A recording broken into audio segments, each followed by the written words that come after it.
Harlequin presents and HarlequinAudio present Shock Greek Heir by Lynne Graham, performed by Melanie Crawley. With warmest love and thanks to my daughter Rachel, my port in every storm. Chapter 1. Sebastian Pagonis, tech billionaire, vaulted out of his helicopter on the Indonesian island. His big, powerful body, sheathed in chinos and a khaki shirt, dwarfed everyone around him by virtue of his 6'5" height. His shock of black hair was anchored in a messy man bun. Thin steel rings glinted in both earlobes, and he turned heads wherever he went because he looked so downright dangerous. Glittering dark eyes that gleamed like polished swords in the sunshine scanned his surroundings with vigilance, and he was greeted in the shadow of the hangar by an old school friend, Andreas Servas, who ran the Asian manufacturing side of his business. Andreas, his short, somewhat rounded counterpart, in a light summer suit, grinned up at him with familiar warmth.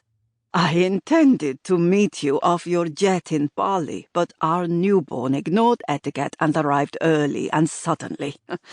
Why right now do you look as if you're expecting a hitman to be hiding in the shadows?" "That would literally be the only option my relatives haven't yet attempted," Sebastian retorted in frank exasperation. Andreas frowned, because he knew exactly what his friend was talking about.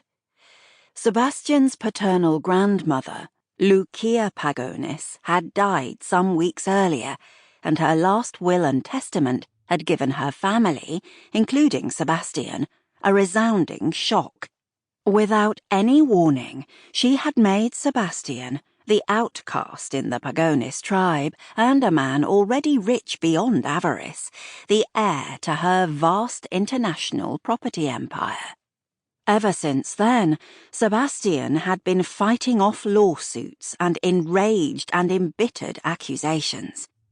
The family, who had long treated him like a curse on their name and an intolerable social embarrassment, were currently reaping the rewards of having treated him like a leper throughout his childhood. "Don't joke about it," Andreas reproved, an unusual frown on his good-natured face. "Stranger things have happened, and when you're planning a week off-grid without security, it makes my blood run cold." "It's a week off, and I need it," Sebastian admitted grudgingly, intense fatigue briefly bowing his broad shoulders and weighting his dark, deep voice. "Did you make the final arrangements?" Andreas sighed as he escorted him towards a top-of-the-range SUV. "I did, but I still think it's a crazy idea. You can't go back. You think you can, but you can't. You're not that 17-year-old boy without a home anymore. You're not used to roughing it now either. This experience will be a penance for you, which is why I'm breaking your rules and giving you a burner phone to take with you. You'll be screaming for escape within 48 hours. Your nature is too driven not to be, and you'll be pining for your super yacht even quicker. It isn't easy to move from the fast lane to the slow-sailing life." "I have to adapt for the sake of my sanity," Sebastian growled, irritated by that negative forecast from someone who knew him well.